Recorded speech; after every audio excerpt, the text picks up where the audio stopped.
I think it's something I don't understand at all. But Bill did come by about, I don't know, 4 or 5 months ago, and he said, I'm going to show you the latest thing, what can be done. And then he, I actually said, take the song My Way and write it in Spanish, and have it encompass my views on what's funny or what's likely to happen in the economy. And 2 seconds later, it comes out that rhymes and does all these wonderful things.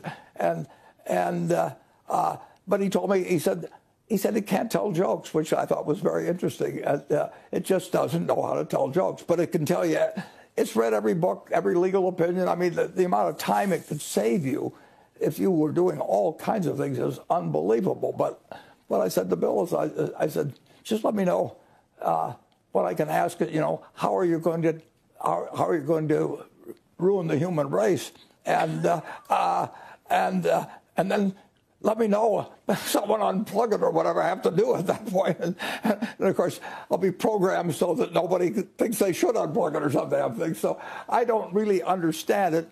I think it's an incredible technological advance in terms of showing what we can do, but I don't know whether we know what happens. And I was listening.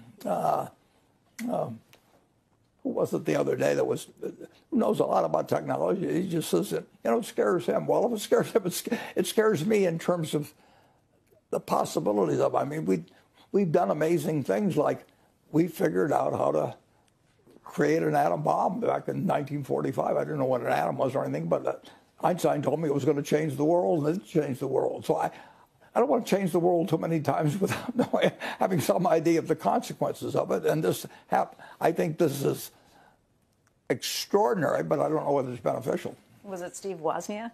Pardon me? Was it Steve Wozniak? No, it was Eric Schmidt. And yep.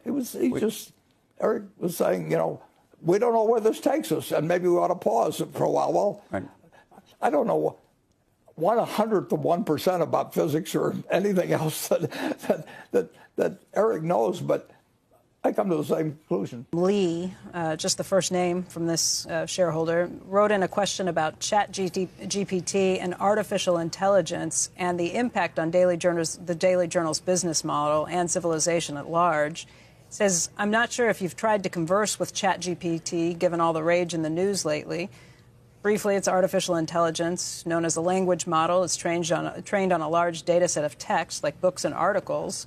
What are your thoughts on AI's impact on Daily Journal's business and, more broadly, our civilization at large? Well, I think artificial intelligence is very important, but there's also a lot of crazy hype on the subject. Artificial intelligence is not going to cure cancer. It's not going to do everything that we want done. And there's a lot of nonsense in it, too. So I regard it as a mixed blessing, all this artificial intelligence. Some people have used it in some things like insurance underwriting pretty well.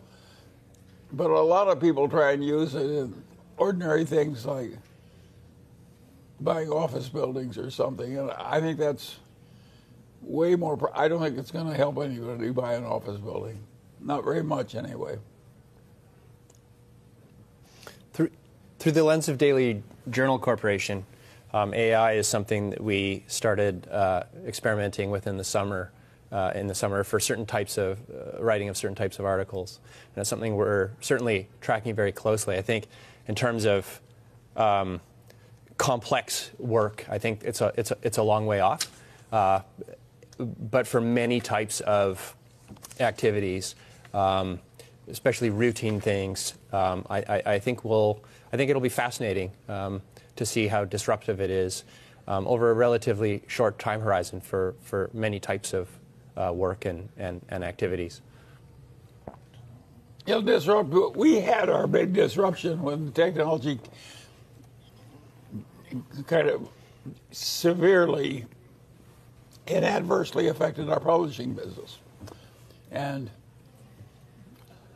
we have our opportunity in this new business, But it's just a long, tough slog. There's no royal road to success in what we're doing.